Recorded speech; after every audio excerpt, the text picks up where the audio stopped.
Welcome to the Deep Dive. We're here to unpack complex info and really distill it into clear, actionable insights for you. Today, we are diving deep into Mankind Pharma's Q1 FY26 financial results. Our mission really is simple. We want to pull out the key nuggets from their latest reports, financials, press releases, board meetings, give you a shortcut to understanding this major player in Indian pharma. Okay, so let's start by setting the scene a bit. For anyone maybe not fully up to speed, what exactly is Mankind Pharma? How have they positioned themselves in India's, pretty bustling pharma industry? Yeah, it's interesting. Mankind Pharma has this sort of dual focus. They operate right where Indian pharmaceutical formulations meet consumer healthcare products. And this approach, it's made them India's fourth largest pharmaceutical company. If you look at their market position, they've consistently been #1 in prescriptions for the last 8 years. That's quite something. Plus, they're ranked #2 by volume in the Indian pharmaceutical market, the IPM, and #4 by value. So a really strong presence. Okay, #1 in prescriptions for 8 years. Wow. So given that standing, these Q1 results, they're not just routine numbers, are they? Why are they particularly significant right now? Well, exactly. These results, they came out July 31st, 2025, and they're really crucial. They offer the first proper look at performance for the new fiscal year. And importantly, they incorporate some pretty big recent strategic moves. The vice chairman and MD, Mr. Rajiv Juneja, he highlighted that revenue jumped 24.5% year over year. That's big. And EBITDA margins were at 23.8%. He said this was driven by continued outperformance in chronic therapies, strong growth in consumer, and crucially, the consolidation of BSV. BSV, right. Variant serums and vaccines. We'll probably come back to that. Definitely. And one other thing, they're celebrating 30 years. So the board approved an interim dividend. It's €1 per equity share for FY26. That's actually 100% on the face value. A nice signal. The record date is August 8th, 2025. Got it. A dividend, too. Okay, let's really dig into those Q1 numbers then. What was the total revenue figure? How does it compare? And then profitability, how did that look? Yeah. Right, the numbers. For Q1 FY26, total revenue from operations was INR 3,570 crore. Like I mentioned, that's a strong 24.5% growth year over year compared to Q1 FY25's INR 2,868 crore. And it's also up 15.9% compared to the previous quarter, Q4 FY25. So good momentum there. Okay, 3,570 crore. And how did that break down between domestic and exports? Good question. Domestic sales brought in INR 3,101 crore. That's up 18.9% year over year, and it makes up, the bulk of it, 87% of total revenue. Exports, though, that's where you see a really dramatic figure, up 81.1% year over year to INR 469 crore. That's now 13% of the total revenue. Wow, 81% growth in exports is huge. So impressive top-line growth overall. But here's the bit I find interesting. Despite that surge, net profit, the PAT, actually fell 17.4% year over year. That seems counterintuitive. What's going on there? How can sales boom while the bottom line shrinks? What does that tell us? That's the key question, isn't it? You're right. The net profit after tax PT was INR 445 crore. And yes, that is a 17.4% drop from the INR 538 crore in Q1 FY25.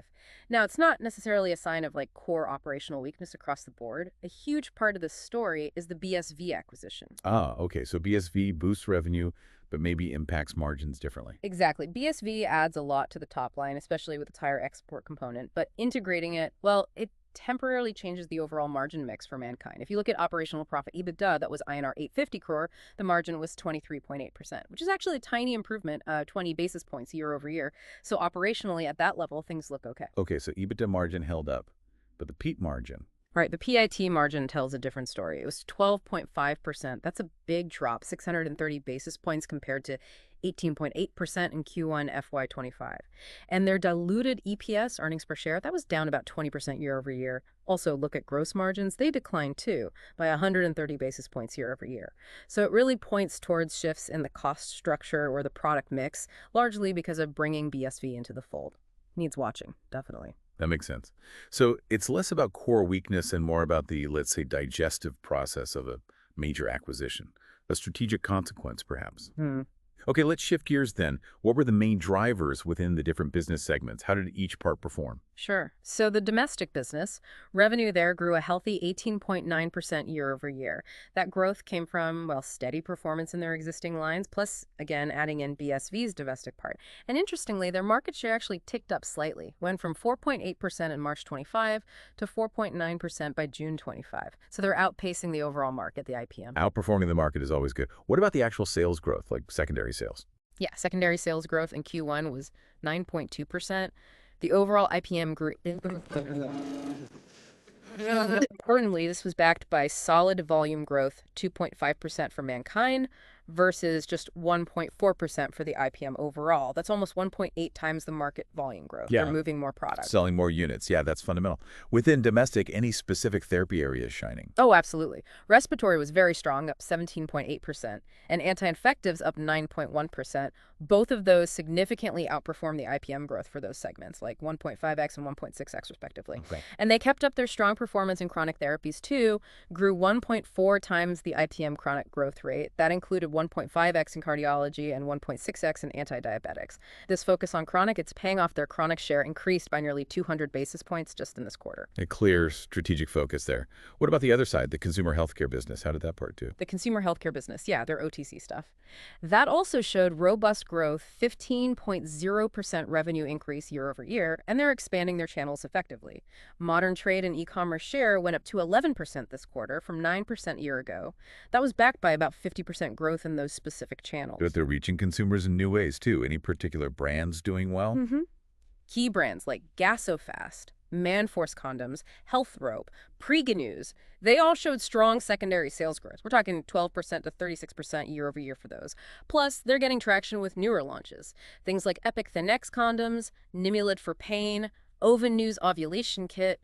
So innovation seems to be working there. Okay, so solid consumer growth. Yes. And then exports. That huge 81.1% jump. You Yeah. said mostly BSV. Yes, that headline number is overwhelmingly driven by consolidating BSV's export business. If you look at Mankind's original export business, excluding BSV, they launched one new product in the U.S. in Q1. That brings their total U.S. launches to 45. Steady, but not the source of that massive percentage jump. Got it. So BSV is really the story in exports this quarter, which brings us back to it. How does this performance, especially the heavy BSV influence, really fit into Mankind's bigger strategic picture? Seems like a massive bet. It absolutely is a massive bet, and it seems deeply aligned with their strategy. They completed the 100% acquisition of BSV back in October 2024. That cost INR 13,768 crores in cash. Huge sum. 13,000 crore. Wow. Yeah. And just now, on July 31st, the board approved another move related to BSV. They're acquiring BSV's branded generic business for its women health RX portfolio.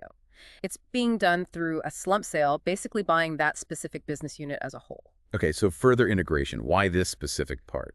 Well, the idea is to unlock synergies, operational, commercial, financial. This women's health prescription business, even though its turnover was smaller, around INR 104 crore last year, it fits perfectly with Mankind's core strength in prescription-driven branded generics. So it shows they're not just buying scale with BSV, they're strategically integrating pieces that fit their model to gain efficiencies. A very calculated move. Right, leveraging the acquisition beyond just adding revenue. Okay, besides the results themselves, what other strategic moves did Mankind make this quarter? What did these tell us about their plans? Well, one thing is they got board approval to raise short-term funds up to INR 1,000 crores. They'll do this through unsecured commercial papers by a private placement. It suggests they're being proactive, managing their working capital and funding needs flexibly. Okay, managing cash flow. What about previous funding? They did that big QIP last year, right? They did. INR 3,000 crore qualified institutions placement back in December 2024.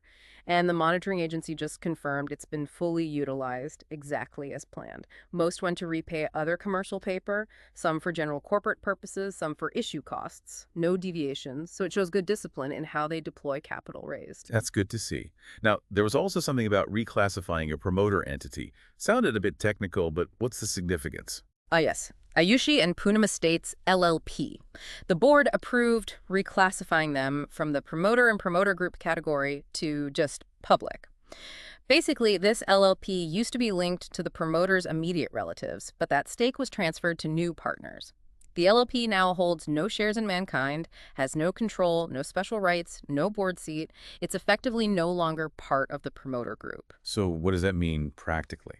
It suggests a streamlining of the corporate structure, maybe cleaning things up. It also slightly increases the public shareholding visibility, which can be seen positively by the market. More transparency, perhaps? Okay. Any other key changes? Personnel, maybe? Just one noted was the resignation of Dr. Sanjay Kool, the chief marketing officer. That was effective August 1st for personal reason. All right. So taking all these moves together, The BSV integration, the funding, the structure, tweak. How does this paint their long-term vision? What should we expect next? I think the strategy is becoming clear. They're really pushing to consolidate market share, especially in cardiovascular metabolic, the CVM segment. They want deeper reach, more volume there. They're aiming to boost their chronic share overall, expanding in diabetes thinking, empagliflozin, insulin glargine, and also respiratory, especially inhalers. So doubling down on chronic and key therapy areas. Exactly. And crucially, they're actively expanding into higher value super specialty areas. This is happening through M&A, like BSV obviously, but also through a series of in-licensing deals. They've brought in products like Symbicort from AstraZeneca, Crenzlo from Novartis, a couple from Takeda, Sintilimab from Innovent Biologics. It's quite a list. So buying and borrowing innovation. Precisely. Building their portfolio strategically. The management seems pretty confident about delivering a healthy performance for the full year, FY26. Okay, so if we try to pull all these different threads together, what's the verdict on their overall financial health right now? How should someone, maybe an investor, look at this whole complex picture? Well, let's look at the balance sheet. Their net debt is currently INR 5,249 crore. That gives a net debt to EBITDA ratio of 1.6 times. Manageable, but reflects the BSV acquisition cost. On a standalone basis, just Mankind without full consolidation effects yet, the debt-to-equity ratio actually improved a bit to 0.46 from 1.50 last quarter. And cash flow, that's always key. Cash flow from operations, CFO, definitely improved. It hit INR 531 crore in Q1, up from INR 389 crore in the same quarter last year. So operations are generating more cash. Their working capital management looks a bit better too. Net operating working capital days improved slightly. And return on capital employed, ROCE, is sitting at 11%, which now includes the impact of the BSV deal. Okay, some positive signs on cash and efficiency. But how do we square all this, especially with that peak dip of the big debt from BSV? Are there any other sort of caveats or things to keep in mind? Yes, definitely two important points to consider for context. First, the auditors included what's called an emphasis of matter in their report. This relates to ongoing income tax searches and proceedings from FY23-24. The tax department has made some really significant adjustments, disallowances, totaling over INR 1,800 crores related to expenses, deductions, etc. Over 1,800 crore, that sounds serious. It's a large number. Now, the company has filed appeals. They state they believe the demands aren't sustainable and don't expect a material impact on their financials. But it's an ongoing issue, a potential liability that needs monitoring. Right, a significant uncertainty there. What's the second point? The second is just to reiterate the BSV impact. The acquisition was huge, INR 13,768 crores, and completed in October 24. It generated provisional goodwill of around INR 6,472 crores. This is now being fully integrated into the consolidated results for Q1 FY26. The key thing for you, the listener, to understand is that this means Q1 FY26 numbers are not directly comparable to Q1 FY25. The accounting for such a large business combination is complex, and it's still technically provisional. So you're seeing a company in transition digesting this huge acquisition, and that muddies direct year-on-year comparisons for now. Okay, that's crucial context. The tax issue and the non-comparability due to BSV. Good to keep in mind. All right, let's try to wrap this up. If you had to boil it down, what are the three absolute key takeaways from Mankind Pharma's Q1 FY26 results? Okay, three key things. First, strong top-line growth is undeniable, driven by really good domestic performance, especially volume, and strong chronic therapy growth, plus, of course, the big boost from consolidating BSV. Right, growth is strong. Number two. Second, they are clearly actively executing a strategic shift, moving towards higher value, super specialty segments. They're doing this aggressively through both big M&A like BSV and smart in-licensing. The future direction seems quite clear. Strategic shift, check. And third. Third, despite the complexities, the financial impact of BSV, the ongoing tax appeals, the company is showing positive operational cash flow.